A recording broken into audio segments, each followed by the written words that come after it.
Precisamente nos quedamos a mitad de la lección. ¿Coincidencia o propósito? Amén. A la mitad de la lección. Y lo último que vimos, estamos en el segundo punto, estuvimos aprendiendo anoche la importancia de la resurrección para la persona de Jesús. Y vimos que si Jesús no hubiese resucitado, entonces sería cierto que él era un mentiroso, ¿verdad que sí? Un blasfemo, pero él resucitó para garantizar que todo lo demás que dijo que iba a hacer es verdad. Amén. Y entonces estamos en el punto 2, que es la importancia de la resurrección de Cristo para el evangelio. Y nos quedamos en la página 7, ahí hay una pregunta, la última pregunta, vaya a la página 7, en la última pregunta. Y dice, ¿cómo era el cuerpo de resurrección que tenía el Señor Jesucristo? Es importante esto entenderlo porque esto es parte de la doctrina del evangelio. Y dice, solo en forma de resumen, quiero mencionarlo ahora, vamos a leerlo todo. Las personas lo podían reconocer, la característica, o sea que tenía toda su fisionomía, amén, su rostro, como antes de morir, él lo conservaba, la forma, amén, la figura, por eso la gente lo podía reconocer.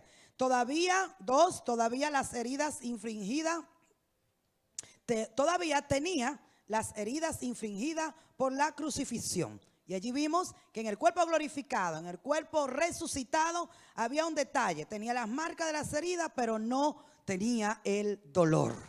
Porque la vida de resurrección del Padre, del Espíritu Santo, absorbió esa sustancia de dolor. Y aprendimos todo lo profético que eso significa para nuestros días también. Amén. El punto número 3, característica del cuerpo resucitado, glorificado de Cristo, tenía la capacidad, aunque no la necesidad de comer. Y allí vimos que esto nos enseña a nuestro día, a la iglesia, al cuerpo de Cristo actuar, que no seremos gobernados por las necesidades cuando operamos en el poder de la resurrección. El punto siguiente de la característica del cuerpo de Cristo, tenía carne y hueso para comprobar que no era meramente un espíritu que se manifestaba en forma visible, o como antes creían y todavía hoy creen esa cábula, que era un fantasma. Amén. Por eso le dio, tóquenme, vamos a comer, tráiganme algo. Se desayunó con ellos, comió pan, comió pez alguna otra vez, para que ellos supieran que no era un espíritu, porque los espíritus no comen. ¿Se entiende? Entonces, otra característica, y fue muy profético también para la palabra que Dios nos dio anoche, que el cuerpo de Cristo podía entrar en cuartos, ¿estar conmigo? En cuartos cerrados, sin abrir las puertas. Amén. Así que el Señor nos habló y nos, entendiendo nosotros que somos su cuerpo ahora, amén. ¿Cuántos son cuerpos de Cristo? Diga, soy su cuerpo. Amén. Usted es tantas cosas y las vamos a estar viendo en detalle en estos seminarios.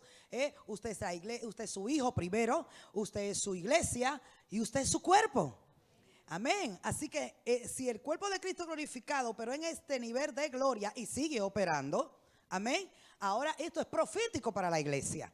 Amén. Así que Dios nos habló que Dios va el Señor va a entrar, se va a meter en esas situaciones cerradas de nuestras vidas. Y aunque no veamos salida, aunque no hayan puertas aparentemente abiertas, Dios va a intervenir y va a hacer una obra de milagro. Él se va a manifestar poderosamente en este tiempo a favor de su iglesia, de su cuerpo, aquí en la tierra. También vimos otro aspecto de ese punto, es también que nosotros vamos a ser también introducidos en espacios cerrados. Dios va a venir en nuestro espacio cerrado, nuestra crisis. Él se va a manifestar en cualquier circunstancia, amén. Y Él va a obrar conforme a su perfecta voluntad. ¿Alguien lo recibe?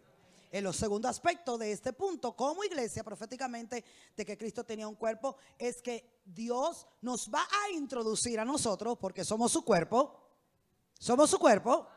en lugares aparentemente impenetrables, cerrados para gente exclusiva, para gente con título, para gente con esto. Y Dios va a tener la delicadeza y va a darse la gloria y el pompo de meter a sus hijos.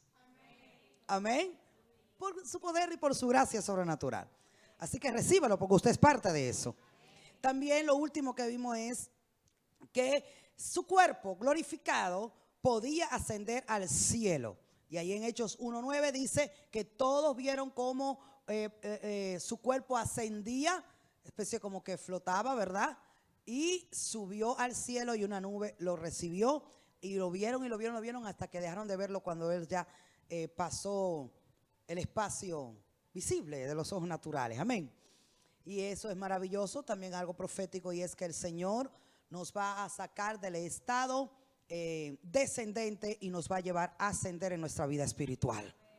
Amén. A tener una mentalidad de altura, una mentalidad de reino, una mentalidad de propósito. Vamos a ascender como iglesia de Cristo en el entendimiento del propósito eterno. El punto 4 donde iniciamos nuestra lección esta noche es dentro de lo que es la importancia de la resurrección para el evangelio. Está el punto 4 que dice el enunciado: la resurrección traerá la restauración de todas las cosas. ¿De cuántas cosas? Es evidente que la resurrección de Cristo supuso la muerte, supuso que la muerte fuera ¿qué? Vencida. Esta es quizá la consecuencia más importante que nosotros consideramos, pero no es la única. No debemos olvidar que la entrada del pecado en el mundo no solo afectó al hombre, sino que también, ¿qué hizo?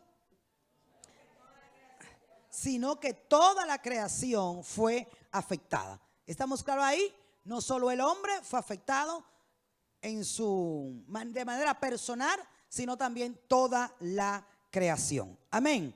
Mire que dice Génesis 3, 17 al 19. Dice: y al hombre dijo: por cuanto obedeciste a la voz de tu mujer y comiste del árbol del que te mandé, diciendo: no comerás de él, maldita será la tierra por tu causa. Subraye eso: maldita será la tierra por tu causa. Eso es una de las primeras maldiciones por causa del pecado y de la desobediencia. 2, con dolor comerás de ella todos los días de tu vida. Con dolor comerás de ella todos los días de tu vida. Segunda maldición. Espino y cardos te producirá. Tercera maldición. Y comerás plantas del campo. Cuarta maldición sigue ahora: con el sudor de tu rostro comerás el pan hasta que vuelvas a la tierra, porque de ella fuiste tomado, pues polvo eres y al polvo volverás. Impresionante. Quiero que veamos estas 5 maldiciones causadas o prominentes, o que vinieron, ¿verdad?, por causa de la desobediencia. Póngame atención aquí un poquito. 5 maldiciones, 5 consecuencias que aparecen en este pasaje causadas por la desobediencia. ¿Y cuál es la raíz de toda desobediencia? Aprendimos en mensajes anteriores. ¿Quién me dice? La incredulidad. La raíz de toda desobediencia es la incredulidad. Después de la incredulidad, no creo a Dios, no le hago caso a Dios, no escucho su palabra, Dios me dice algo, yo decido hacer lo opuesto, entonces ahí yo o nosotros, cualquiera, desobedece. Y la desobediencia trae como consecuencia separación de Dios. Amén. Y esto produce, esta separación, este distanciamiento, produce por default muerte. Amén. Porque lo que nos da vida es la conexión con la vida. Eso lo estamos aprendiendo los domingos. Amén. Entonces, la ecuación, ¿verdad?, de la caída o de la destrucción y la muerte del hombre es incredulidad, desobediencia, desconexión, muerte. Amén. Pero esta muerte de manera espiritual y que por causa de esta muerte espiritual produjo algo consecuentemente al cuerpo, que fue la muerte física. Amén. Dios nunca diseñó al hombre para que muriera físicamente. Dios diseñó al hombre, dentro de su propósito eterno está que el hombre fuera eterno al igual que él es eterno. O por lo menos que fuera inmortal. Porque aclaro esto, que eterno, el hombre no puede ser eterno, porque eterno significa que nunca tuvo un comienzo y nunca tendrá un final. Pero el hombre tiene un comienzo, tuvo un comienzo, por tanto el hombre no puede ser eterno, sino inmortal. Inmortal es que no terminará, que permanecerá para siempre. Así que el único eterno es Dios. Dile al que está a tu lado, yo soy inmortal y Él es eterno. Amén. Amén, ¿se entiende eso? Entonces aquí, vamos al punto de nuestro texto, solo en manera para no dejarlo pasar tan suavemente este pasaje.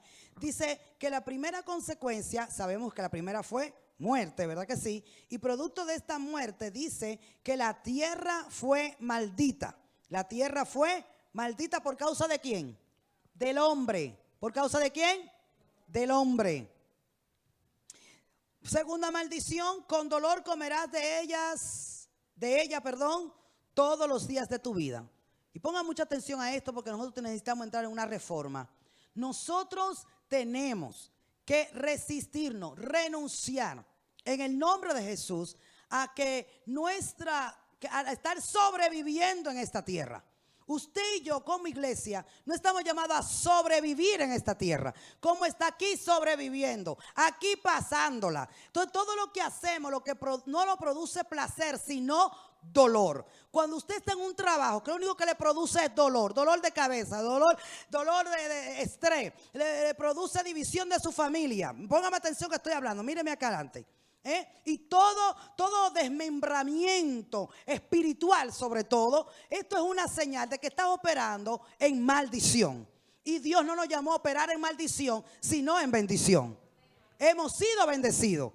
Entonces dice, vas a comer de la tierra maldita con dolor.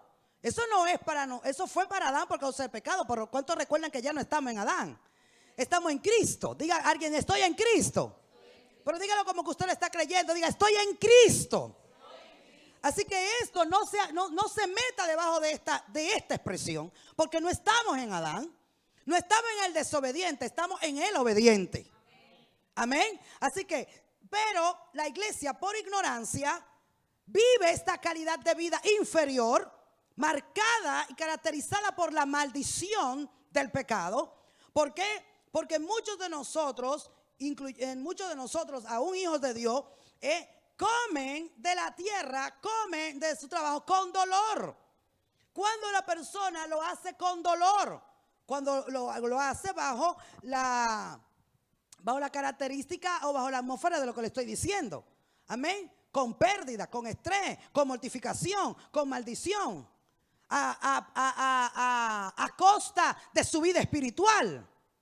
A costa de su relación con su familia. ¿Está entendiéndome? Me estoy dando a entender, mejor dicho, me estoy dando a entender.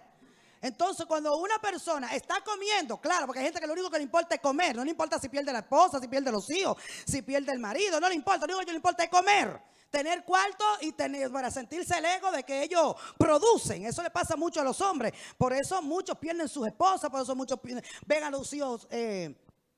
cuando se van a trabajar están acostados y cuando vienen vuelven y lo encuentran acostado y no tienen relación, no tienen vida. Dice Eclesiastés que parte de lo que Dios le ha dado al hombre como gozo es disfrutar del fruto de su trabajo.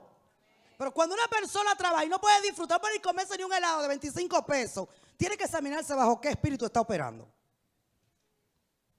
Y resistirse, y renunciar, y comenzar a declarar la verdad de Dios en Cristo para su vida, y en el nombre de Jesús, determinarse por la fe en el nombre de Cristo a salir de esa condición. ¿Me dice amén? Porque comer del fruto de la tierra con dolor es un producto y una consecuencia del pecado. Con dolor, tengo el dinero, tengo el carro, tengo el trabajo, pero no tengo marido, no hablo con él, no sé qué decir, no sé nada. Dile que esté a tu lado, así no trabaja esto, dile. Así no es. No sé de los hijos se pierden en el internet. Y nos gusta a los padres, sí, toma la tablet, toma el celular.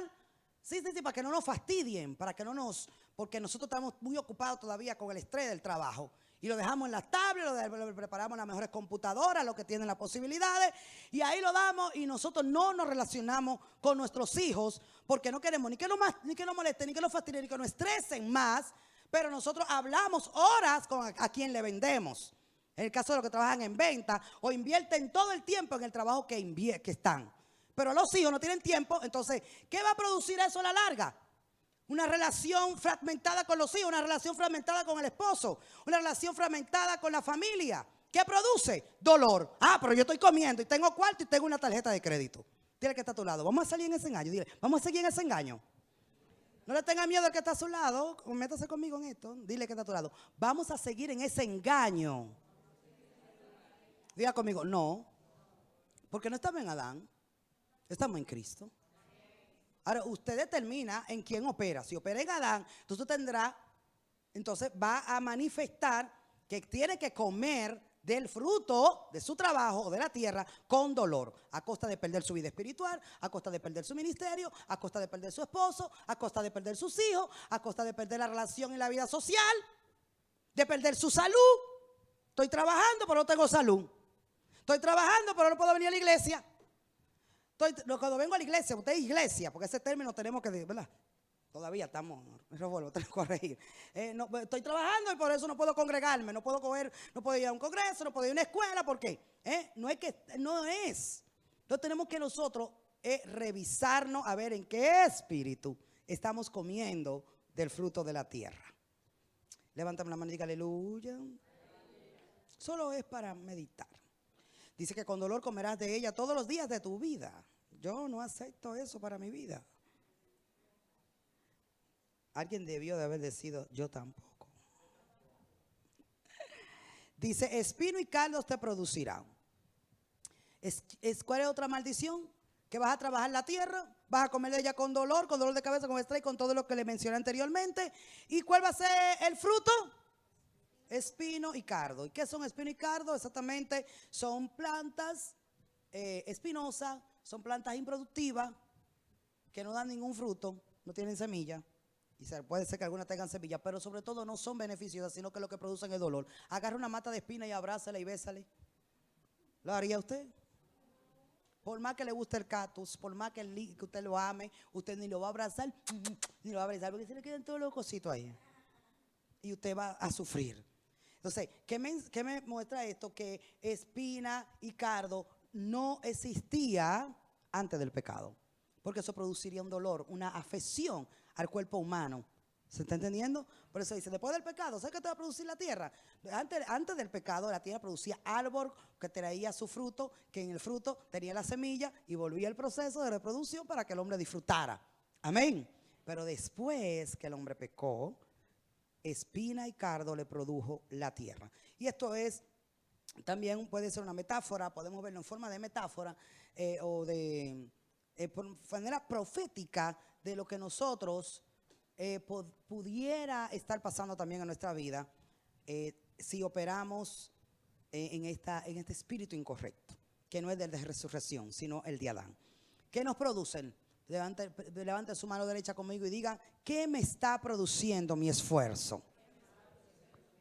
Amén. Usted debe de analizar eso. Solo se lo estoy demarcando para que usted lo analice. ¿Qué le produce? Espina y cardos, dolor y angustia, enfermedad, pérdida. Entonces probablemente eso no sea de Dios. No esté en el Adán.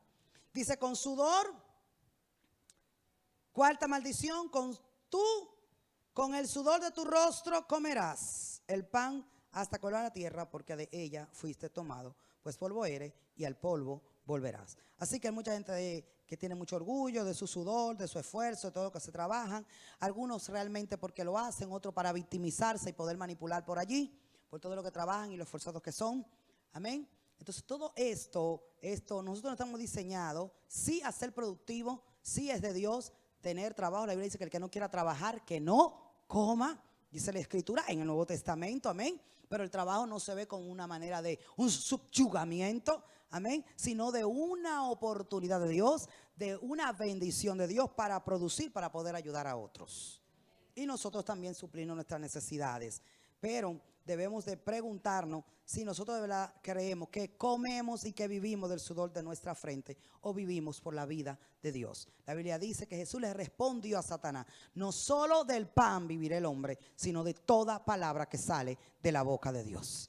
Así que soltemos el orgullito que nosotros vivimos de nuestro sudor. Porque el que vive de su sudor, de su esfuerzo, y se muere por eso y no reconoce a Dios en su vida, simplemente está operando en la maldición del pecado del primer Adán. ¿Está conmigo? Seguimos en el enunciado que está en negrita en nuestro manual. Dice: por esta razón, cuando Cristo regrese, estamos hablando en el punto de que el Señor en su resurrección y en la vida de resurrección va a restaurar todas las cosas, incluyendo la tierra. Amén. Por eso estábamos ahí en Adán viendo todo este panorama y las consecuencias del pecado. Entonces dice: por esta razón, cuando Cristo regrese, no solo levantará a los muertos, sino que regenerará el universo. Alguien diga un buen amén a eso. Y Romanos 8, 20 al 23 dice: porque la creación fue sujetada a vanidad, no por su propia voluntad, sino por causa de aquel que la sujetó en esperanza. Porque también la creación, diga la creación, dice: la creación misma será libertada, ¿de qué?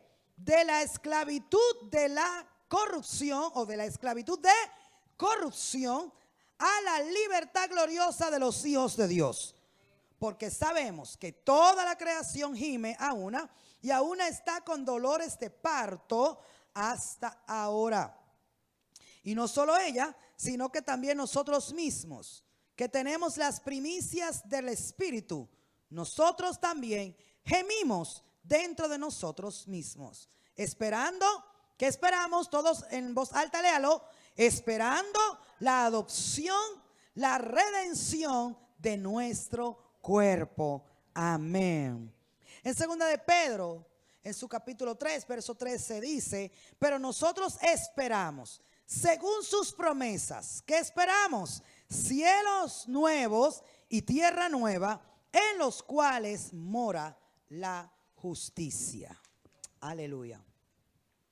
La resurrección de Jesús es el fundamento por el que podemos estar seguros de que tanto nosotros como nuestro mundo han de ser totalmente renovados. Vamos a leer Hechos. Abra su Biblia, por favor. Venga con su Biblia al seminario y a todo lo que tenga que ver con la enseñanza de la palabra. No se acostumbre solo a usar Biblia en los celulares, sino que pueda estar su Biblia física para que usted subraye. Amén. Yo no sé, hay un misterio allí en nosotros tener nuestra Biblia físicamente. Hechos 3, en su verso 21 dice la Escritura, está hablando de Jesús. Vamos a leer el 20. Y esto es el panorama donde Pedro está predicando en uno de sus primeros sermones a la iglesia del primer siglo. Y en el verso 19, vamos al 19, allí Pedro le recomienda algo después que ellos le preguntan qué van a hacer. Así que arrepentíos y convertíos para que sean borrados vuestros pecados, para que venga de la presencia del Señor tiempo de refrigerio, y Él envíe, ¿a quién? A Jesucristo, que os fue antes anunciado, a quien de cierto es necesario que el cielo reciba hasta los tiempos de la restauración de todas las cosas, de que habló Dios por boca de sus santos profetas, que han sido desde tiempo antiguo. Diga conmigo: restauración. ¿De cuántas cosas dice ahí?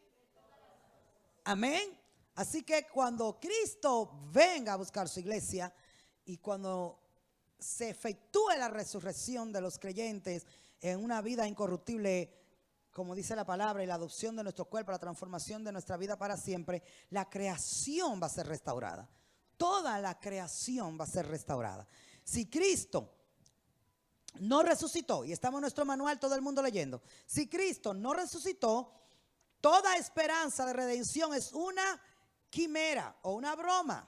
Amén. Y todas las predicciones y anticipaciones de sus gloriosos resultados para el tiempo y la eternidad, para los hombres y los ángeles de todo rango y orden, resultan ser falsas. Eso sería si Cristo no resucitó, pero Él resucitó.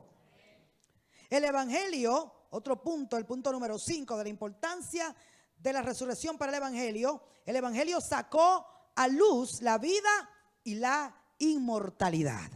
Por último, debemos considerar cómo la resurrección de Cristo ha aportado al evangelio una esperanza desconocida en el Antiguo Testamento.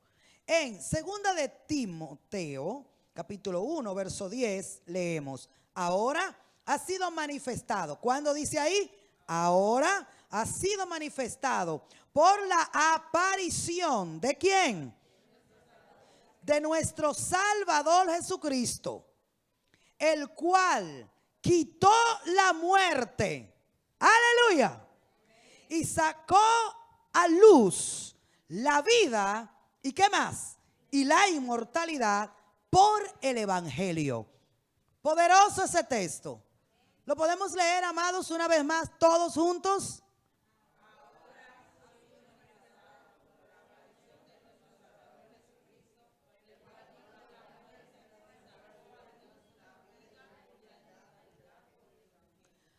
Diga conmigo, el evangelio de Jesucristo es poderoso. ¿Qué significa la palabra evangelios? Buenas nuevas, buenas noticias. Amén. Así que, ¿qué anuncia? ¿Cuál es la buena noticia que incluye este evangelio? Hay muchas buenas noticias. Entre esas noticias, que Cristo quitó la muerte. Dile que está a tu lado, te tengo una maravillosa y poderosa noticia. Pero dígaselo sonriendo y como que usted lo cree. Dígate una maravillosa y poderosa noticia. No, todavía el que usted está evangelizando no le cree. Póngase así, como cara de feliz, como que usted ya experimentó eso. Diga, una poderosa y maravillosa noticia. ¿Cuál es la noticia? Dígalo. Cristo quitó la muerte. Dele aplauso a Cristo. La quitó, la venció, la derrotó, la conquistó, la absolvió. Esto es importante, no es algo simple, porque dice el apóstol Pablo que por causa del temor a la muerte, las personas se mantenían esclavizadas al error, a Satanás. Por miedo a la muerte, no se soltaban de las garras del diablo, de las garras de la manipulación y del pecado. Pero era la muerte física. Pero ¿por qué? Y siempre tengo que volver a ese punto. Y excúseme si a usted como que se cansa de escucharme. Pero ¿por qué los discípulos del primer siglo y muchos de nuestra era también están dispuestos hasta el día de hoy de ir a África, donde están expuestos a ser picados por un simple mosquito y morir de malaria? ¿Por qué mucha gente cruza el continente, invierte miles de pesos para hacer un viaje misionero, para predicar el evangelio a alguien y exponen su vida en el Medio Oriente, donde ser cristiano es un delito, donde ser cristiano te prenden en fuego? No es ser cristiano quien aire acondicionado y diciendo me duele la cabeza, no voy para la iglesia. No. Allí ser cristiano, eso es declararte enemigo del gobierno, de la ley. Eso es un delito, pero allí hay un pueblo entremetido, operando en el poder de la resurrección y diciendo que me quemen, que me enganchen, que me ahorquen. ¿Por qué? Porque hay un pueblo allí que se le ha revelado el poder de la resurrección de Cristo y que tienen la convicción de que el eterno, el vencedor, el que venció la muerte y sacó a luz la vida y la inmortalidad. Así que el que quiera acabar con esta vida natural, que acabe. ¿Sabe qué le dice el creyente verdadero a la muerte? La mira a los ojos y le dice: no te tengo miedo, por tanto no me dejo de congregar porque hay atracadores, no dejo de congregar, no me dejo porque están de noche, porque hay mucho peligro. No, esos son ridiculeces de nuestro hemisferio, del evangelio de nuestro hemisferio. Levánteme la mano y dígale: la pastora comenzó a predicar. Entonces enseñando que todo. Este evangelio de nuestro hemisferio occidente, cómodo, no permite que el poder de la resurrección de Cristo se manifieste. Porque el poder de la resurrección se manifiesta mayormente a donde hay presión, a donde hay crisis, donde la muerte está amenazando, donde la muerte está intimidando. Ahí es donde se sabe quién opera verdaderamente. Aquí en este hemisferio y en nuestra cultura cualquiera es creyente, todo es fácil. Créame que todo es mucho más fácil que en otros lugares. Aquí cualquiera es cristiano y es una moda. Ahora, si no eres cristiano, no estás en moda, no estás en el último guay de la moda. Porque aquí en el hemisferio occidente, ser cristiano ahora es una moda. Sigo siendo cristiano y sigo bailando lambada y sigo en mi música mundana y sigo bailando desnuda y sigo, pero somos cristianos. Pero allí tú no puedes salir con esa charada, porque tú tienes que haber conocido al Cristo verdaderamente. ¿Estás conmigo, iglesia? Entonces, cuando dice quitó la muerte, esto es un entendimiento. No le tenemos miedo a la muerte. No es que vamos ahora a andar en imprudencia, en insensatez, en irresponsabilidad, ni en simpleza. Pero usted se sorprendería de las cosas y de las excusas tan insignificantes de los creyentes de nuestra era. ¿Por qué no fuiste al culto? ¿Por qué no fuiste a la reunión? Usted se sorprendería. Y no creo que se sorprendería mucho, porque nosotros mismos hemos dado muchas de esas excusas baratas y ridículas. Levanta la mano y diga aleluya. Pero para eso estamos aquí. Para soltar todo eso y operar en una vida superior. ¿Está conmigo, iglesia? Porque esto no es de que para que ustedes recuerden que ayer le dije, no estamos leyendo otro libro. De hecho, todo lo que estoy diciendo no está en el libro, pero está en la mente de Dios para nosotros. Porque Dios nos está retando a que de una vez y para siempre seamos cristianos que operen en el poder de la resurrección. Y cuando tú entiendes esta poderosa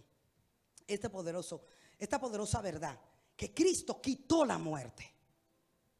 Cuando la muerte te está intimidando, en cualquier ámbito, sea de manera personal, sea tu familia, sea en la economía, sea en la salud, entonces aquí es donde se levantan los intercesores, los hijos de Dios, la gente de fe. Y frente a un diagnóstico, frente a una presión, amén. Y dice, déjame recordarte algo, muerte. Y veo el papel del diagnóstico que es contrario a la verdad de Dios. Y le dice el diagnóstico, déjame decirte algo, muerte, que está en ese diagnóstico. Cristo quitó la muerte. Cuando hay una amenaza contra tus hijos para que no sean creyentes, para que se perviertan, para que se desvíen contra un familiar, contra un hermano, entonces usted y yo como creyentes que entienden el poder de la resurrección, que opera en nosotros, cuerpo de Cristo, entonces podemos hacer oraciones más certeras, más puntuales, más efectivas. No basadas en mi sentimentalismo. Ay, Señor, tú sabes, mira. No. Basado en la verdad de Cristo. Cristo quitó la muerte. Cristo quitó la muerte. Levánteme su mano y dígalo conmigo, aunque sea 3 veces. Diga conmigo, Cristo quitó la muerte. Cristo quitó la muerte. Dígalo, Cristo quitó la muerte. Amén. Él la quitó. La quitó primero en todo el sentido de la palabra, en el mundo espiritual y en el mundo natural. Y yo sé que Él la quitó de tu mente. Cristo quitó la muerte de tu mente. Cristo quitó la muerte de tu cuerpo. Cristo quitó la muerte de tu finanza. Cristo quitó la muerte de tus hijos. Cristo quitó la muerte. Cristo la quitó. Tienes que creerlo. No importa lo que vean tu familia. No importa lo que vean tus hermanos. No importa lo que veas. Tienes que levantarte como representante del reino de la vida y decir: Cristo quitó la muerte. Cristo quitó la muerte y yo no acepto muerte. No acepto muerte. No acepto muerte para mi esposo, no acepto muerte para mis hijos. Siempre el miedo que salieron, que algo le va a pasar, que si van a chocar, que si lo van a matar. Y siempre esperando una mala noticia. Diga conmigo: el justo no tiene miedo de oír malas noticias. Eso dice la palabra. Que huye el impío sin que nadie lo persiga, mas el justo está confiado. Confiado como un león. ¿Pero confiado en qué? Confiado en que sirve y porta la vida de alguien que venció la muerte. Y en vez entonces de nosotros, en medio de una crisis con un familiar, para alguien será esta palabra, en vez de estar en crisis de nervios: ay, que se va a perder, ay, que me lo van a atracar, ay, que se va a matar, ay, que ese muchacho para allá, ay, que esa muchacha para acá. No, cálmese. Toque dos personas y dile: cálmate, baja tu estrés, baja tu show, tranquilízate, opera en fe. Opera en fe. ¿Cuál es el miedo? ¿Quién dijo miedo? ¿Quién dijo miedo? Los hijos de Dios no tenemos miedo. Y si lo tenemos, lo vencemos en el nombre de Jesús. Miedo a la muerte. La gente que tiene miedo a la muerte son esclavas. No manipula cualquier cosa, lo manipula. Cualquier circunstancia lo manipula. Cualquier diagnóstico le cambia el ánimo. Cualquier cosa de una vez está ahí. Todo. Su fe corre peligro. Su fe así como una gelatina. Por lo que diga el diablo, por lo que diga el mundo, por lo que diga la opinión de la hermana, del hermano. A mí no me importa lo que diga el diablo, ni lo que diga el médico, ni lo que diga el vecino, ni lo que diga nadie. A mí lo único que me importa es lo que dice la Escritura. Y aquí me dice la Escritura que Cristo quitó la muerte. Punto. La quitó. Y yo lo creo. Y yo lo creo. ¿Y usted lo cree? Y lo creemos. Denle aplauso a la vida de Cristo.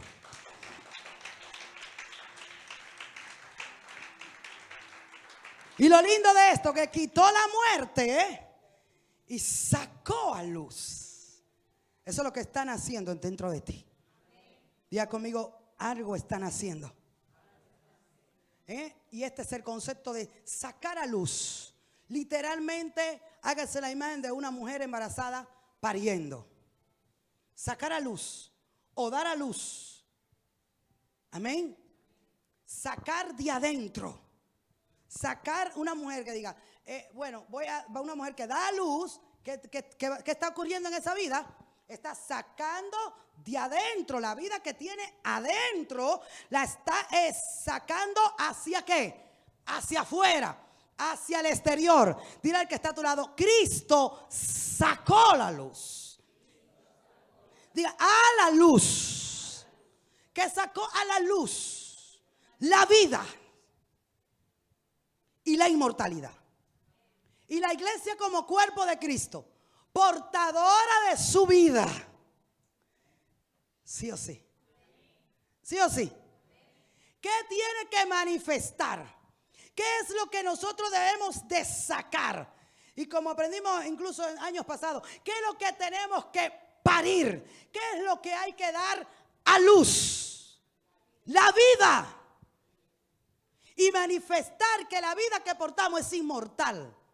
¿Y cómo manifestamos que la vida que portamos es la vida de Cristo? Una vida que no muere. Que no muere. La vida no muere. Ay, que se entiende esta paradoja.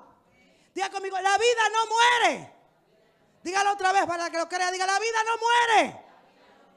Amén. El cuerpo físico que existe y que tiene vida natural puede que muera, pero la vida de Cristo no muere. Dice Hebreo: ya no muere. Cristo ya no muere más. Él no muere más. Él no muere más. Él no muere más. Porque el que murió para una vez y para siempre murió, y de una vez y para siempre resucitó y se sentó a la diestra del Padre, esperando hasta que todos sus enemigos sean puestos debajo de sus pies.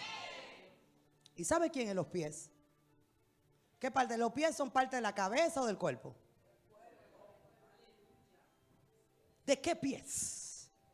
Todo va a ser y está siendo puesto bajo los pies de Cristo, bajo la autoridad de la iglesia, bajo el poder de la iglesia que opera en el poder de la resurrección.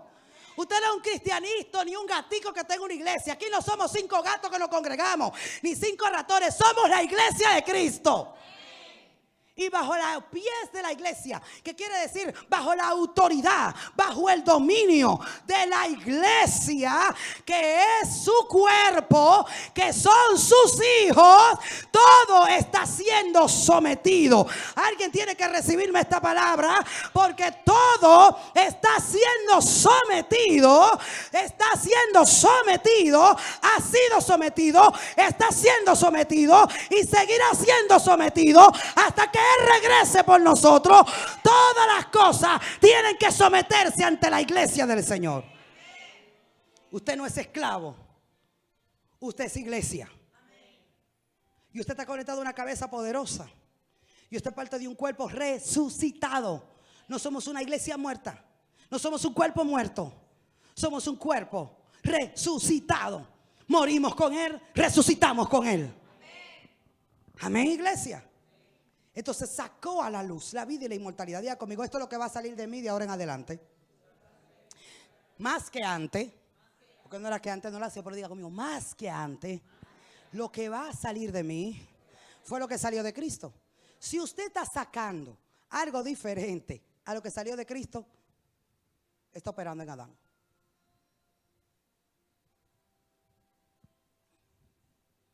Cristo quitó la muerte y sacó a luz la vida y la inmortalidad. Nosotros estamos llamados a manifestar, a sacar, a dejar ver, a expresar la vida. Si cuando hablamos muerte, si cuando actuamos en muerte, que es actuar en la carne, entonces no estamos sacando la vida, sino que estamos sacando la muerte. El que opera en la obra de la carne, opera en la muerte. El que opera en la obra de la carne, opera en muerte. Opera en Adán. Pero el que opera en el fruto del Espíritu, opera en la vida de Cristo. Y en la vida de Cristo, lo que se exterioriza, lo que se saca, es la vida. Es la inmortalidad. Amén. Que nos ha sido dado e impartido por el evangelio, por esa buena noticia que Él nos trajo. Amén. Diga conmigo, de mí va a salir vida e inmortalidad. ¿Qué significa? No vamos a hablar muerte, no vamos a actuar en muerte y no vamos a declarar muerte, ni vamos a prever, ni a esperar, ni a diagnosticar muerte. Usted no es un diagnosticador de muerte. Somos diagnosticadores de vida. Amén. Como Cristo sacó la vida, sacó a la luz, manifestó la vida y la inmortalidad, para eso está la iglesia en la tierra. ¿Para qué está la iglesia en la tierra? Para hacer lo mismo que hizo Cristo. ¿O no? Sí. Dice, vamos al libro, poco se sabía sobre la resurrección en el Antiguo Testamento. A veces empleaban la idea de la resurrección para expresar la esperanza nacional del renacimiento de la nación. En Ezequiel 37, no lo vamos a leer por cuestión de tiempo, pero allí lo que está expresando aquí el expositor, lo que estamos diciendo acá en nuestro manual, es que Israel tenía una limitación en el entendimiento de la vida después de la muerte. Cuando ellos hablaban de la vida después de la muerte o de la resurrección, lo veían como algo simbólico, que Dios iba a restaurar la nación, el pueblo, en su gloria, con su rey, con su política, su independencia. ¿Se entiende? Eso es lo que vemos allí. Job fue uno de los pocos que manifestó su confianza en su resurrección futura. En Job capítulo 19, verso 25 al 27, él expresa, Job, yo sé que mi Redentor vive y al fin se levantará sobre el polvo, y después de deshecha esta mi piel, en mi carne he de ver a Dios, al cual veré por mí mismo, y mis ojos lo verán, y no otro, aunque mi corazón desfallece dentro de mí. Es un hombre con esperanza. Es un hombre que Dios le dio aún en un pacto limitado una perspectiva de lo que es creer y operar en una vida incorruptible, en el poder de la resurrección, en confiar en Cristo Redentor. Amén. Dice, me gusta este texto y quisiera que lo viéramos otra vez de nuevo. Él expresó, yo sé que mi Redentor vive. Si usted de esa convicción es que tenemos toda nuestra esperanza, de entender y creer esta verdad, es que podemos extraer toda nuestra esperanza, toda nuestra gloria y toda la bendición que nosotros expectemos en la vida. Amén. Lo primero que tenemos, y para eso estamos en este seminario, no simplemente para saberlo así, simplemente para oírlo, sino para entrar en la convicción. Yo sé que mi Redentor vive. ¿Alguien lo sabe? Y al fin está hablando de la profecía y de todo lo que sería la resurrección de Cristo. Y al fin ¿de qué? De su proceso, de su crucifixión, de su muerte, de su sepultura. Él lo está viendo. Se levantará sobre el polvo. Y después, y ahora está hablando porque el que está en el pacto anterior, en ese momento en que Job está viendo, él va viendo lo profético, pero también va hablando de su circunstancia presente. Y dice aquí, y después de deshecha esta mi carne, mi piel, después de deshecha esta mi piel, en mi carne he de ver a Dios. Él está diciendo, aunque me muera, lo he de ver. Recuerda cómo estaba Job cuando estaba orando esto. Tenía una plaga, una llaga en su cuerpo. Estaba podrido literalmente. Y él dice, tú eres un hombre de fe. Tú eres un hombre que dice, ¿qué será lo que yo hice? ¿Qué será lo que yo estoy pagando? Él hizo muchos dramas, sí, pero aquí él está metido en la convicción. ¿Está conmigo? Y él dice, después de deshecha esta mi piel, mi carne he de ver a Dios. Alguien tiene que tomar esta oración y declararla en fe. Después, no importa si es un proceso ahora, no importa si en el futuro, pero después de deshecha esta mi piel, en mi carne he de ver a Dios. En mi carne he de ver a Dios. Alguien dígalo conmigo en voz alta. En mi carne he de ver a Dios. ¿Alguien lo cree? ¿Alguien lo cree? Y dice, al cual veré por mí mismo y mis ojos lo verán y no otro, aunque mi corazón desfallece dentro de mí. Ahora esta es la palabra de fe que yo declaro. Eso es lo que le está diciendo. Mi carne desfallece por el proceso que estaba pasando, todos los hijos perdidos, las presas perdidas, toda su salud perdida. Pero dice, mi carne, mi corazón desfallece, pero yo sé que mi Redentor vive. Y no importa lo que pase con mi piel, no importa lo que pase con mi carne, yo voy a ver a Dios en mi carne. Alguien diga amén si lo cree. La declaración más clara sobre la resurrección del individuo la encontramos en Daniel 12:2. Y dice este texto, y muchos de los que duermen en el polvo de la tierra, ¿puede leerlo? Serán despertados, unos para vida eterna y otros para vergüenza y confusión perpetua. Aunque en muchas ocasiones los salmistas se expresaban con un total desconocimiento sobre la vida eterna o la resurrección, como en el caso de Salmos 6, 4 al 5, que decía el salmista, vuélvete a mí, oh Jehová, libra mi alma, sálvame por tu misericordia, porque en la muerte no hay memoria de ti. En el Seol, ¿quién te alabará? Dice que este salmo expresa el nivel de ignorancia que ellos tenían de la vida de resurrección y de la vida después de la muerte. Porque cuando oímos a Cristo enseñar sobre la vida después de la muerte, en la historia del hombre de Lázaro y el rico, él dice que estaban ambos en el cielo, en un lugar, ¿verdad? Después de la muerte, en una dimensión espiritual, donde el rico estaba en el infierno y Lázaro había ido al seno de Abraham. Esto no es una parábola, es una historia. Amén. Y dice que era consciente, que el rico reconoció a Lázaro y Lázaro reconoció. Así que lo que dice aquí, no hay memoria de ti, era un desconocimiento, una ignorancia total que tenía el salmista de lo que era la vida de resurrección y lo que era la vida después de la muerte. Por eso usted y yo nos tocó vivir la mejor temporada. Tenemos la revelación, estamos en la sustancia, estamos en el pacto, no estamos en sombra, estamos en la esencia, estamos en la verdad, estamos en la realidad de Dios. La resurrección de Cristo sacó a luz una información que antes había estado como velada, oculta. La resurrección convierte al evangelio en un mensaje único. ¿Puede decirme este enunciado que está ahí? ¿Puede repetirlo, por favor? Dice, la resurrección. El evangelio ofrece al mundo una esperanza única. Aquí radica la gran diferencia con todas las demás religiones e ideologías. Algunas no ofrecen ninguna esperanza, sino que se hunden en la desesperación existencial. Esto se va a acabar, ya después de aquí no hay más nada.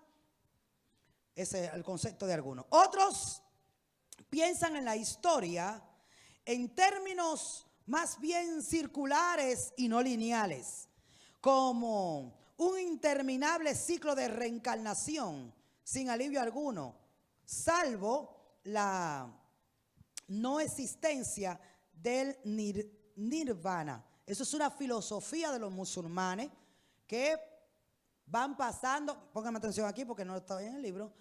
La nirvana es una etapa de purificación según los musulmanes, donde pasa el alma para poder ir a un lugar un lugar de privilegio. Por eso la gente, por eso algunos de ellos se explotan en bomba, ¿te sabe? Porque ellos dicen que después que pase el nirvana, ellos van a vivir en la eternidad con 8 mujeres, con 10 y van a vivir, ¿te sabes?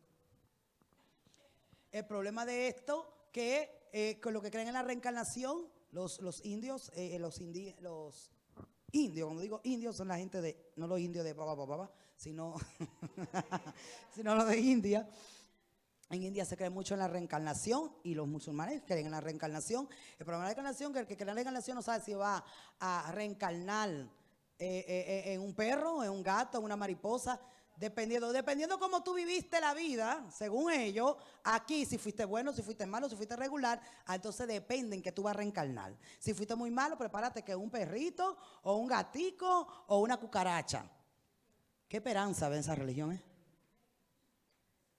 Y los que no le tienen miedo a los gatos y los que consideran que las cucarachas no son tan malas, pues matan, roban, hacen todo lo que sea, porque a ellos no les importa purificar ni cambiar su conducta, porque a ellos no les importa reencarnar en el mismo diablo, porque no creen en él tampoco. Entonces, esas son las diferencias entre las religiones y el evangelio. Otra filosofía están los marxistas. Siguen prometiendo una utopía en la tierra, pero esta visión ha perdido credibilidad.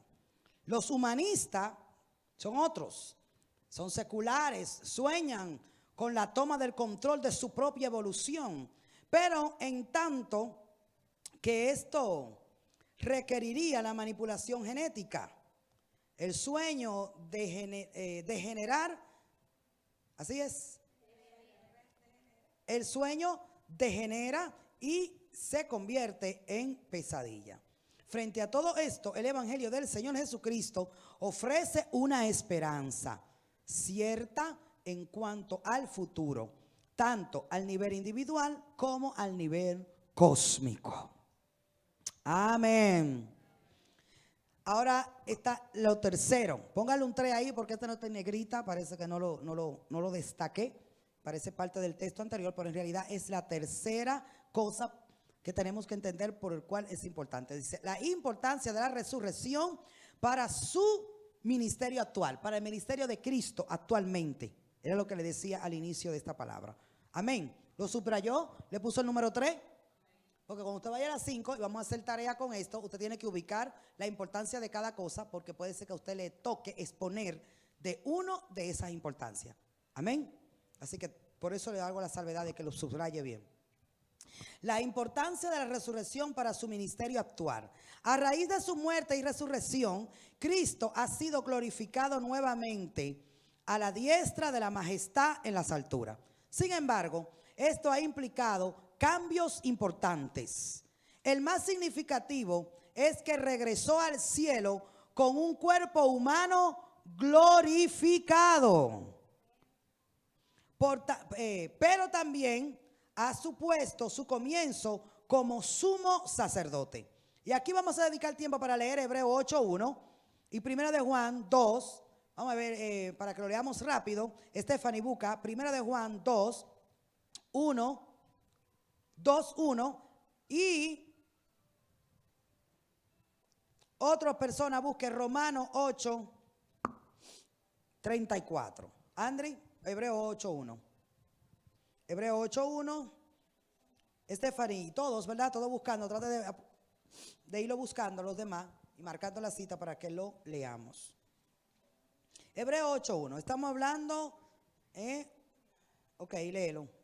Ahora bien, el punto principal de lo que venimos diciendo es que tenemos tal sumo sacerdote, el cual se sentó a la diestra del trono de la majestad de los cielos. ¿A dónde está sentado? A la diestra del trono de la majestad de los cielos. Ajá, lee un poquito el del verso 2, por favor. Ministro del santuario y de aquel verdadero tabernáculo que levantó el Señor y no el hombre.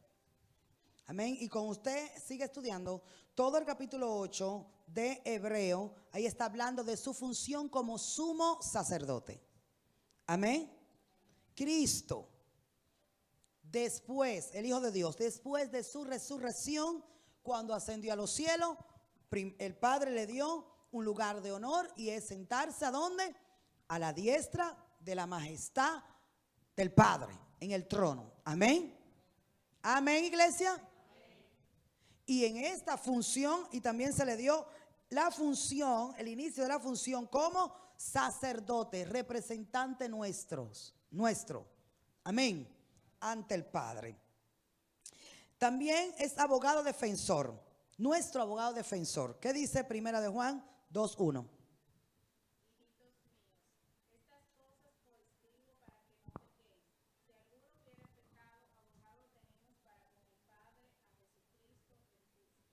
Amén. Así que después de su resurrección, Él es nuestro sumo sacerdote, Él es nuestro abogado defensor. Romanos 8:34, ¿quién lo tiene?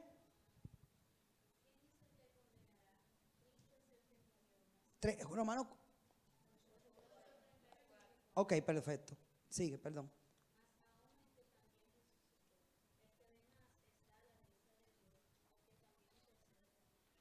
¿Qué hace el Señor por nosotros?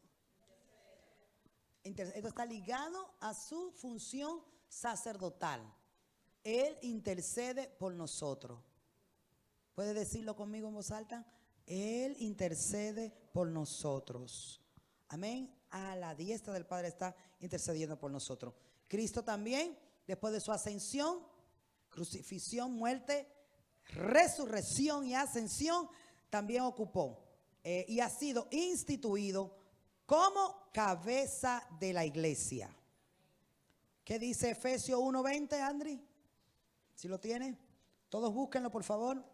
Efesios 1:20 dice: la cual operó en Cristo, resucitándole de los muertos y sentándole a su diestra en los lugares celestiales. Amén. Hasta el 22 dice, sobre todo principado y autoridad y poder y señorío, y sobre todo nombre que se nombra, no solo en este siglo, sino también en el venidero. Y sometió todas las cosas bajo sus pies. ¿Cuántas cosas? Y lo dio por cabeza sobre todas las cosas a la iglesia. Diga, Cristo es la cabeza de la iglesia. Y también lo vemos que en su resurrección ocupó y es nuestro Señor. Dice, y es su Señor. Conforme a Romanos 14:9. Porque Cristo para esto murió y resucitó y volvió a vivir, para ser Señor, así de los muertos como de los que viven. Amén. Poderoso. ¿Lo tiene el texto? Romanos 14. Cristo resucitó para ser Señor de los que mueren y también de los que viven. Diga, Jesucristo es el Señor. En Hechos 17:31 leemos, dice que está esperando como juez. Estas son las posiciones que él ocupa como el Cristo resucitado. Hechos 17:31 dice: por cuanto ha establecido un día en el cual juzgará al mundo con justicia, por aquel varón a quien designó, dando fe a todos con haberle levantado de los muertos. Amén. Está hablando del Padre, está hablando de Cristo. ¿Cómo está esperando como juez? Nosotros vamos a comparecer ante el tribunal de Cristo, ante el Cristo resucitado. Amén. Después vamos a ver esto mucho más detallado. La importancia de la resurrección para la iglesia. Vamos a avanzar. 4. Este es número 4. Importancia número 4 de lo que estamos estudiando. ¿Qué dice? La importancia de qué. Sin la resurrección de Cristo, la iglesia pierde toda su credibilidad. La iglesia cristiana siempre ha creído. ¿Está conmigo? Vaya leyendo conmigo, por favor. La iglesia cristiana siempre ha creído y predicado la resurrección de Cristo. Pero si esta no fuera cierta, habría que confesar un error de una gravedad incalculable. ¿Cuántas personas perdieron sus vidas en los primeros siglos del cristianismo porque creyeron que Cristo había resucitado?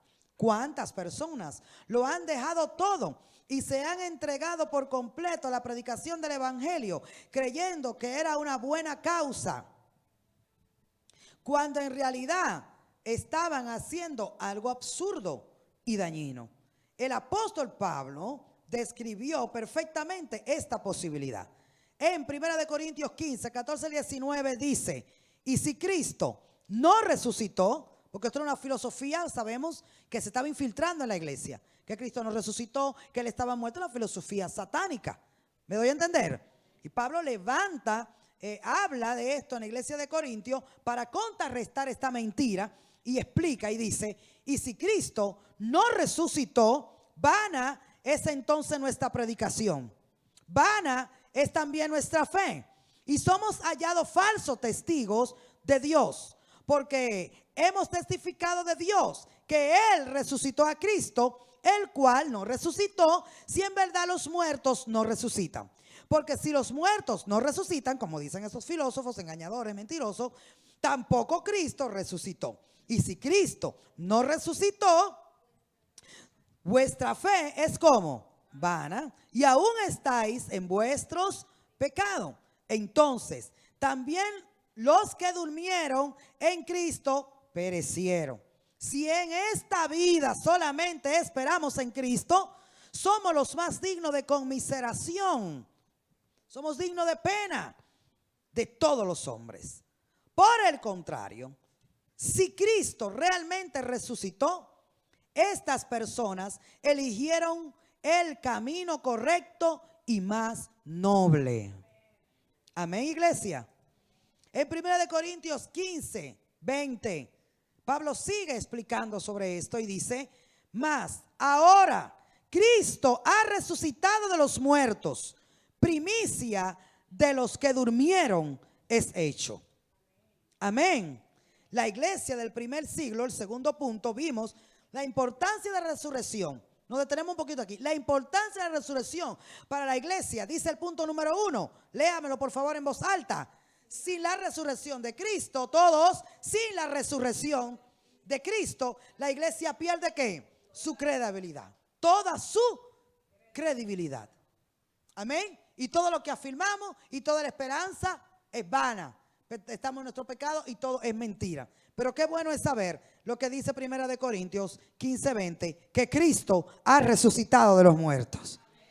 El segundo punto por el cual la resurrección es importante para la iglesia del primer siglo se caracterizó por la predicación. La iglesia del primer siglo se caracterizó por la predicación de la resurrección de Cristo. ¿Por qué se caracterizó? ¿Cuál era el mensaje? ¿Otra vez? ¿Cuál era el mensaje? Podemos leer todos en nuestro folleto, amén. Podemos leer todas las predicaciones que el libro de los Hechos recoge, y en todas ellas hay mención destacada a la resurrección de Cristo. Ahí usted va a poner un enunciado escrito con su puño y letra: tarea. Encuentre esas predicaciones. ¿Quién predicó? Si era Pablo, si era Pedro, si era Juan, si era Esteban. ¿quién estaba predicando? Las predicaciones de los apóstoles en el libro de los Hechos. Y especifique el momento cuando ellos hacen mención de la resurrección. Para esto fuera muy bueno que usted cogiera su libro de campaña y volviera a leer Hechos en este mes, de aquí al mes que viene, y haga esa tareita. Amén. Tal vez tengamos que revisar la importancia que la iglesia del siglo XXI le da a este tema. Curiosamente, fue esta predicación de la resurrección de Cristo lo que contribuyó a la rápida extensión del cristianismo. Amén. ¿Por qué causa, amados? ¿Por qué? Mírame acá. Porque, por lo que le dije anteriormente, todas las religiones monoteístas, amén, tenían diferentes dioses, diferentes filosofías, que si la reencarnación, que si tú te morías, que todas estas cosas no tenían sustancia, no tenían una base. Pero cuando viene ahora el evangelio de Cristo, el evangelio de la resurrección, y los discípulos comienzan a predicar una palabra precisa, concisa y maciza, clara y llena de esperanza, amén, donde le dice a la gente, no, usted no va a reencarnar el puerco, ni en gato, ni en perro, no, usted no tiene que vivir una carencia existencial y simplemente dejar que la vida corra porque aquí no hay más nada, amén. Entonces, cuando el mensaje del evangelio comienza a correr basado en esta poderosa verdad, poderosa doctrina de la resurrección, de una vida inmortal, de tener vida inmortal, de tener vida permanente para siempre, en un estado de bienestar, eso es glorioso. Porque algunos también tenían un miedo terrible al infierno, a la condenación. En el caso de los egipcios, que si en el otro mundo, que si te va a encontrar con un dios rarísimo, no sé si era Tamú, que era del príncipe de las tinieblas, y muchísimas filosofías, y la gente tenía un horror a la muerte. ¿Se recuerdan lo que dice la escritura? Que por el miedo a la muerte eran esclavos, esclavos de la idolatría, esclavos de esos ídolos, porque ahora había que adorar ídolos, hacer ritos, prenderle vela, cargarlo, darle comida, presentarle ofrenda, para ver si ellos, si esos dioses que ellos adoraban en la tierra, que eran supuestamente buenos, no lo dejaban cuando ellos se murieran, ir a un lugar malo. No tenían seguridad. Se morían sin seguridad de para dónde vamos. ¿Se entiende? Si entendemos esto, podemos entender el poder del evangelio. Porque como expresamos aquí, ¿por qué el cristianismo se expandió? Primero porque ese poder de resurrección estaba en lo que predicaban. Amén. Y esta enseñanza de esperanza, de vida eterna, de vida incorruptible, de vida en gloria, de vida con tu rey, con tu salvador, porque la mayoría de esa filosofía también, los dioses estaban allá en sus tronos y los súbditos pasando trabajo para servirle, pero para servirle de una manera degradante, no como nosotros que le servimos, pero de una manera dignificante, porque Él nos sentó con Él. Él no está sentado solo allá, disfrutando de su gloria, de su cuerpo inmortal. No, hay esperanza. Él nos hizo copartícipe, coheredero de todas sus bendiciones. De la gloria de nuestro Cristo, de nuestro Dios. Que no es un Dios egoísta, que no es un Dios déspota, que no es un Dios con malas intenciones, sino que es un Dios de amor. Amén. Entonces cuando comenzaron a correr este mensaje de la resurrección, esto, como dicen los muchachos ahora, eso se salió de control. Se salió de control. Del imperio romano no lo pudo parar. No lo pudo parar ni los leones, ni la hoguera, ni las incomodidades, ni el hambre, ni la muerte. Nada lo pudo parar. Y la iglesia crecía, porque el poder del Espíritu Santo, el poder de resurrección estaba restaurando y salvando a la gente. La importancia, es el último punto que vamos a ver esta noche, la importancia de la resurrección para el creyente. Amén. ¿Cuántos son creyentes aquí? Amén. Oh, gloria a Dios. Entonces diga conmigo, esto es importante para mí. Amén. 1. Su resurrección asegura, la resurrección de Jesucristo asegura e ilustra la de su pueblo. Amén, iglesia. por cuanto Él vive, ellos también vivirán. Si Él hubiera permanecido bajo el poder de la muerte, no habría fuente de vida espiritual para los hombres. Si la vid estuviera muerta, los pámpanos estarían asimismo muertos.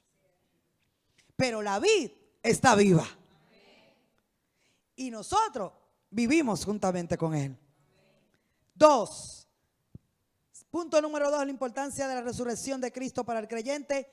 La confesión de la resurrección es la base de nuestra salvación. En Romanos capítulo 10, verso 9. Esto lo sabemos, lo usamos mucho para evangelizar, que el Señor nos alumbra nuestro entendimiento para verlo de una perspectiva más profunda. Ahora, y vamos a leer este texto. Romanos 10:9, todos leemos en voz alta en el nombre de Jesús. Dice, si confesares con tu boca que Jesús es el Señor y creyeres en tu corazón que Dios le levantó de los muertos, serás salvo. Y yo creo que mañana voy a tocar este texto, porque está acorde con la palabra, ¿verdad? Que estamos enseñando los domingos. ¿Serás qué? Salvo. Amén. Si crees en tu corazón que Dios le levantó de los muertos, serás salvo. Hay creyentes aquí hoy. Levántame su mano los creyentes, los creyentes. ¿Han confesado con la boca que Jesucristo es el Señor? Que creen en su corazón que Dios le levantó de los muertos. Dile que a tu lado, ¿eres salvo? Ahora manifiesta esa salvación. Dejémoslo ahí para mañana. Diga conmigo, soy salvo. Otro beneficio de la iglesia, la resurrección de Jesús nos ofrece certidumbre en cuanto al perdón de Dios. ¿Qué es certidumbre? Seguridad, confianza. Amén. Recuerde lo que es incertidumbre, que lo estamos aprendiendo, lo aprendimos hablando del amor en la verdad. Incertidumbre es de inseguridad, desconfianza y todas esas cosas. Pero certidumbre, lo opuesto.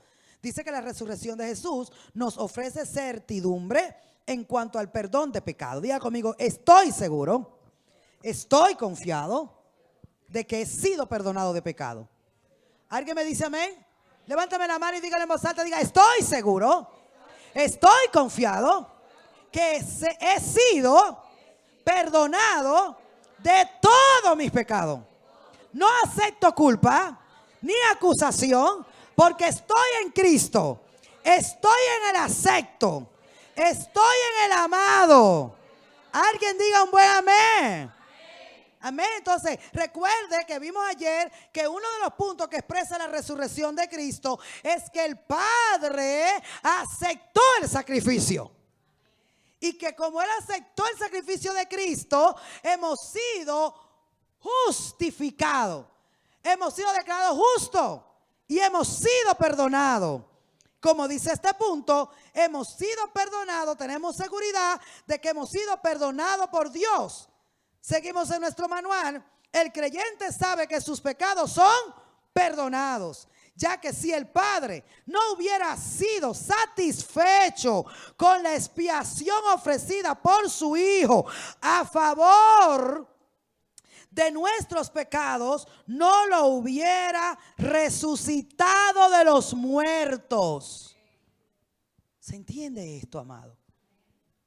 El que Cristo, el Padre, lo haya resucitado de los muertos, nos resuelve la vida de fe. Y ya la inseguridad, ¿me perdonó? ¿Me di suficientemente duro en el pecho? Levanta la mano. ¿Será que tengo algo más que hacer? ¿Algo más que pagar? Cuando estamos en un problema, ¿y qué será? ¿Qué pecado que estoy pagando? Eso es una mente enemistada, una mente totalmente desconectada del entendimiento de la vida, cuando viene con toda esa victimización y todas esas cosas. Ya conmigo, ese lenguaje ya no está en mí. Y no solamente porque cambiar de lenguaje es fácil, pero cambiar de mentalidad, cambiar de creencia. Amén. Para eso estamos aquí en esta noche, para que la certidumbre, tengamos certeza, seguridad en que la obra de Cristo, el Padre la aceptó. Como lo sé que el Padre la aceptó, mi Cristo vete a la tumba en Israel y la tumba está vacía porque el Padre lo levantó.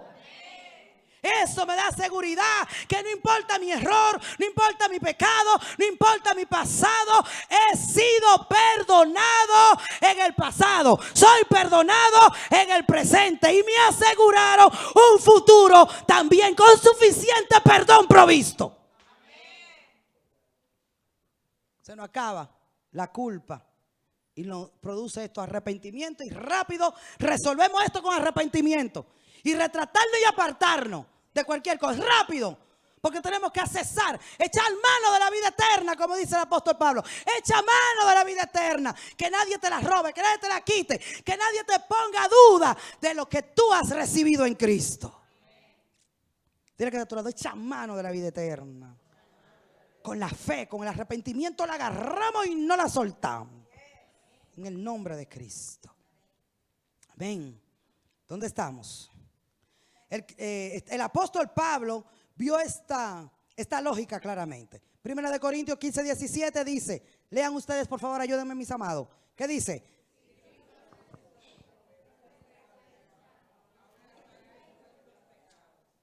Pero como Él resucitó, ya no estamos en pecado. Y como Él resucitó, nuestra fe no es en vano.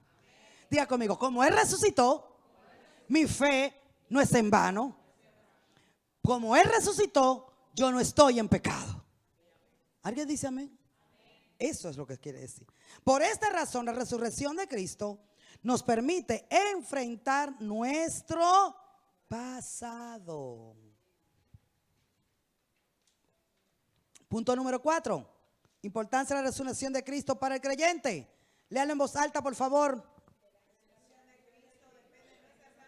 Otra vez. De la resurrección de Cristo depende nuestra santificación. Después de darnos cuenta que necesitamos cambiar, yo no sé quién está aquí que se ha dado cuenta que necesita cambiar más. ¿Cómo encontramos el poder para hacerlo? Pregúntale que está a tu lado. Yo necesito cambiar. Y tú también. ¿Y ahora qué hacemos? ¿Cómo encontramos el poder para hacerlo? Vamos a ver. La resurrección permite que vivamos de forma diferente porque se nos da un poder permanente que no teníamos antes de ser creyente, entiéndase. El agente de nuestra transformación y el único que nos da vida cada día a medida que vamos creciendo en Dios es el Espíritu Santo. Hemos sido unidos a Cristo de forma vital y por eso recibimos vida y poder a través de su Espíritu. ¿Qué recibimos a través de su Espíritu, iglesia? Vida y poder. Necesitamos el poder de Dios en el presente, tanto como su perdón en cuanto al pasado. Cuando nos preguntamos si Dios puede realmente cambiar la naturaleza humana que parece ingobernable, a fin de que quienes son crueles se vuelvan como buenos, que los egoístas sean como desprendidos, que las personas inmorales adquieran control sobre sí mismas y que los amargados se vuelvan amables, nos parece una tarea imposible para el hombre contando con sus propios recursos. Pero en el Señor sí que es posible. Porque el mismo poder que operó en Cristo, resucitándolo de los muertos, está ahora a nuestra disposición por medio de su Espíritu Santo para transformarnos diariamente. Por esta razón, Pablo oraba a fin de que los creyentes conocieran en su propia experiencia la supereminente grandeza de su poder para con nosotros los que creemos. En otro lugar, expresa su propio deseo de conocer a Cristo y el poder de su resurrección. Leamos Filipenses, su capítulo 3, verso 10. Pablo expresa el deseo de conocer el poder de la resurrección. Dice Filipenses 3:10, a fin de conocerle y el poder de su resurrección y la participación de sus padecimientos, llegando a ser semejante a él en su muerte. El verso 11 dice, si en alguna manera llegase a la resurrección de entre los muertos. Amén. Así que todo el contexto de Filipenses 3, él te dice, me despojo, yo renuncio a esa gloria, a esa vida de pasado, a todo ese conocimiento, a todo ese orgullo religioso. Yo no quiero eso, yo lo único que quiero es, el verso 10, conocerle a él, conocerle. Alguien diga, quiero conocerle.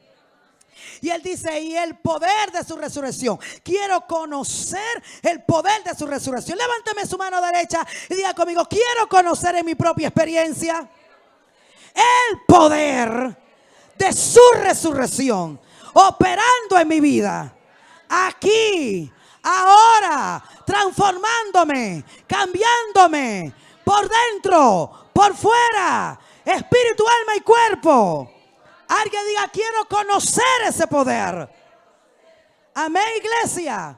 Den un aplauso fuerte a Cristo. Aleluya. Esta es la intención del Espíritu. Por eso, una de las razones que estamos aquí convocados, despertarnos el hambre. Dios nos está inyectando un estimulante al apetito de cambio, de transformación, hambre por conocer a Cristo. Y ahora hambre por conocer el poder de su resurrección. Porque en el poder de su resurrección es donde está la habilidad para nuestro cambio. No es tú absteniéndote nada más, no es tú aguantándote el deseo, de restringiendo el gusto a los placeres. No, es que cuando el poder de la resurrección te toma, la carne es absorbida, la muerte es absorbida, la maldad es destruida. Y ya no dije que, ay, qué miedo, ay, que paso por ahí por la botella de una cerveza y no puedo ni verla, porque no. Es que cuando veo la cerveza, cuando vuelvo el cigarrillo, cuando alguien me habla de cosas, eso a mí me da asco, porque ahora soy portador de una vida, no estoy aguantado, no estoy restringida y no puedo ver un anuncio porque veo a una mujer y se me van los ojos y de una vez quiero ir a hacer cosas indebidas. No, es que ese deseo de fornicar, de hacer las cosas indebidas, se convierte el pecado en algo repulsivo. En algo que te da asco. La inmoralidad, mujeres desnudas, hombres desnudos, pecho man. No, eso te da asco.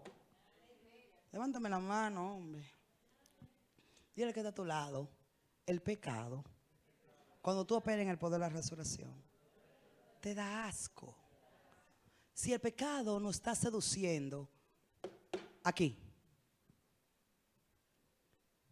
necesitamos comenzar a orar como oraba Pablo. Quiero conocerte y el poder de tu resurrección. No es que no vamos a ser tentados, no es que no vamos a tener necesidades. Es que cuando esto se presente, nosotros tendremos el poder, la habilidad, la fuerza y la determinación de renunciar a eso, de no ceder a eso. ¿No escuché amén?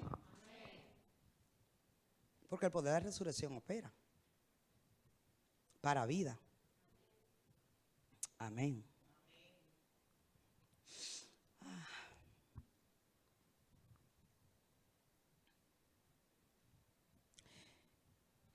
El apóstol también exhorta a los colosenses y le dice, Colosenses 3:1, si pues habéis resucitado con Cristo, buscad las cosas de arriba, donde está Cristo.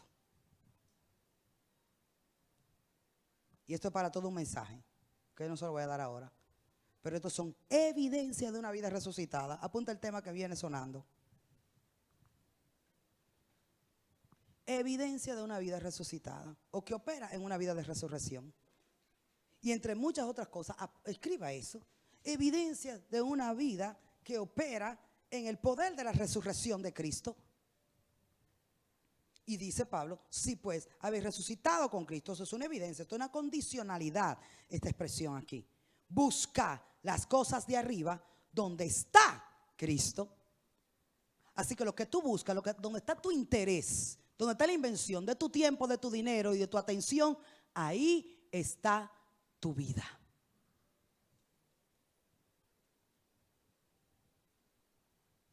Esto expresa la vida que estás manifestando. Nuestras prioridades expresan la vida que tenemos. O la carnal en Adán, hago lo que me da la gana y mi prioridad primero soy yo, segundo soy yo, tercero soy yo y cuarto soy yo. Y sí sobra. Pero si estoy en Cristo y el poder de la resurrección opera en mí, hay una evidencia según Colosenses capítulo 3, verso 1.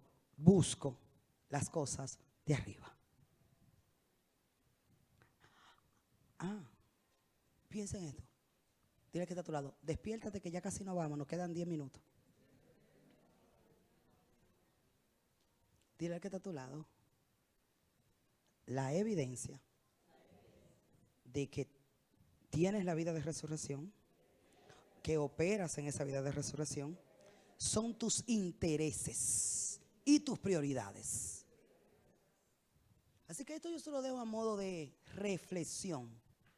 Porque aquí ahora mismo todos somos espirituales y nos vamos con Cristo. Felices. Y todos estamos en Dios.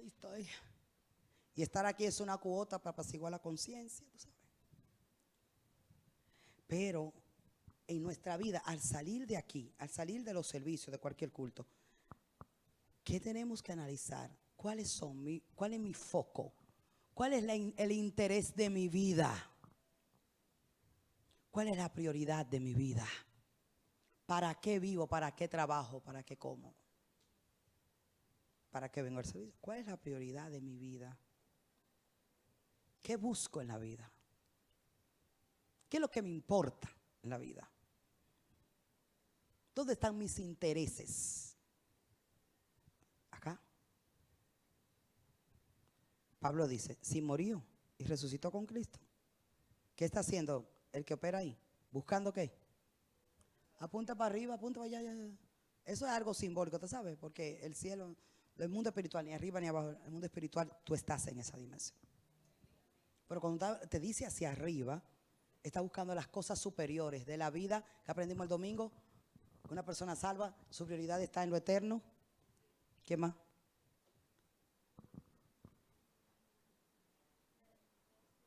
Lo espiritual, lo interno, lo invisible. Lo eterno, lo espiritual, lo invisible, lo interno. Amén. Si no hubiera, vamos hermano, vamos a terminar. Si no hubiera resurrección, bien podríamos adoptar, ¿qué cosa? El lema del mundo. ¿Qué dice el mundo? Comamos y bebamos porque mañana, ¿qué? Moriremos. Primera de Corintios 15:32, Pablo confronta con esto. Pero los creyentes tienen una esperanza. Y para ellos esta vida presente no lo es todo. Para quien los creyentes tienen una esperanza y para ellos esta vida presente no lo es todo. Esto da perspectiva y profundidad a su modo de vivir y le anima a hacer ¿qué? Amén. Diga conmigo, dale a alguien así como para que dile que esta palabra te anime para ser diferente. Punto número 5, al creyente. ¿Por qué la resurrección es importante al creyente? ¿Cuántos están conmigo aún? La resurrección nos libra del temor a la muerte. La resurrección nos libra del temor a la muerte. La muerte parece tener un carácter ineludible. Normalmente se presenta cuando nadie la espera. Algunas veces Se intenta bromear sobre ella con el fin de ignorarla. Hacemos bromas sobre ella porque nos resulta difícil mirarla de frente. Individualmente, aparte de Cristo, el temor a la muerte y la disolución personal es prácticamente universal. Para nosotros en Occidente, Hollywood, ¿cómo? Ok, perdón. Tipifica este terror. En él se ha vuelto una obsesión en este individuo. Una obsesión se ha vuelto la muerte. Cierto es que todavía puede hacer bromas al respecto. Dice él, no es que tenga miedo de morir, dice en son de mofa, simplemente no quiero estar allí cuando suceda. Pero fundamentalmente está muerto de miedo. En una ocasión dijo, lo fundamental por detrás de toda motivación y toda actividad es la constante lucha contra la aniquilación y contra la muerte. Deja absolutamente estupefacto con su terror y les resta todo significado, o toda significación a los logros de cualquiera. Ese es el individuo de un terror terrible a la muerte. Pero en Cristo, la muerte ha perdido su poder. En 1 Corintios 15, 54 y 55 dice, sorbida es la muerte en victoria. ¿Dónde está, oh muerte, tu aguijón? ¿Dónde, oh sepulcro, tu victoria? Podemos decir con seguridad que su resurrección nos trae esperanza frente a la muerte. 6. Punto número 6 de la importancia de la resurrección para el creyente. La resurrección de Cristo hace posible nuestro servicio para Él. El creyente sabe que tiene un Salvador, que vive eternamente para interceder por Él, le cuida, le gobierna por su espíritu y un día volverá por Él. Todo esto no solo hace posible que podamos ser transformados continuamente por Él, también nos proporciona los recursos necesarios para poder ¿qué? Servirle. El apóstol Pablo relaciona la resurrección del Señor con el ministerio cristiano. Él sabía que las condiciones de la obra de Dios son duras y que el único antídoto eficaz contra el desánimo vendría del poder de Cristo, del Cristo resucitado. Esta es la mayor fuente de estímulo y confianza posible. Veamos cómo lo expresa. En 2 de Timoteo 2:8, Pablo dice a su hijo espiritual, acuérdate de Jesucristo, del linaje de David, resucitado de los muertos conforme a mi evangelio. Y lo está animando para que él pelee la buena batalla de la fe, permanezca firme. Amén, iglesia. En 2 de Corintios, su capítulo 1, versos 9 y 10, dice, pero tuvimos en nosotros mismos sentencia de muerte para que no confiásemos en nosotros mismos, sino en Dios que resucita a los muertos, el cual nos libró y nos libra, y en quien esperamos que aún nos librará de decapitado. Esta era la esperanza. Pablo murió decapitado, le cortaron la cabeza. Amén. Pero él tenía una esperanza más gloriosa que su cuerpo mortal. Era la resurrección en Cristo. 7, importancia. Punto número 7. De la resurrección depende nuestra expectativa acerca del futuro. Todos estos puntos están hablando de la importancia de la resurrección. ¿Para quién? Es cierto que ya no somos lo que éramos, pero también es cierto que aún no somos lo que seremos algún día. Estamos en un tiempo intermedio entre lo que somos ahora y lo que seremos cuando Cristo regrese. Incluso el poder de la resurrección que conocemos ahora es solo una pequeña muestra de lo que vendrá. Alguien debe decir aleluya. Punto número 8. De la resurrección de Cristo depende nuestra unión venidera con Él en su venida. En Primera de Tesalonicenses 4:14 al 18 dice, y todo lo leemos a coro, porque si creemos que Jesús murió y resucitó, así también traerá Dios con Jesús a los que durmieron en Él. Por lo cual os decimos esto en palabra del Señor, que nosotros que vivimos, que habremos quedado hasta la venida del Señor, no precederemos a los que durmieron. Todos leemos, porque el Señor mismo, con voz de mando, con voz de arcángel y con trompeta de Dios, descenderá del cielo, y los muertos en Cristo, luego nosotros lo vivimos, lo que hayamos quedado, seremos que arrebatados juntamente con ellos en las nubes para recibir al Señor en el aire, y así estaremos siempre con el Señor. Por tanto, alentaos los unos a los otros con estas palabras. Aleluya. Dile que está a tu lado, esta palabra te dé aliento. La pregunta sería para nosotros, ¿qué nos alienta? ¿Qué es lo que nos alienta? ¿Cómo alentar a alguien? Bueno, la iglesia, los apóstoles alentaban a la iglesia. Su aliento, su esperanza era que Cristo viene. Nuestro cuerpo será transformado.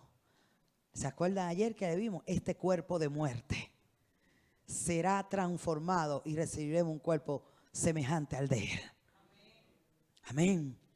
9. La resurrección de Cristo implica la consumación de la redención. La personalidad humana está constituida de espíritu, cuerpo y alma. Si la redención no incluyera el cuerpo, sería una salvación incompleta. Nuestra salvación, la que Cristo ha provisto, incluye nuestro espíritu resucitándolo, ¿recuerdan? Nuestra alma renovándola y transformándola, la mente, las emociones, la voluntad nuestra rindiéndose para hacer la voluntad de Dios. A la medida que rendimos nuestra voluntad y nuestra alma es transformada, manifestamos más el carácter de Cristo. Amén. Y al final, la consumación de nuestra salvación será la transformación de nuestro cuerpo mortal a un cuerpo semejante a la gloria suya. Póngase de pies.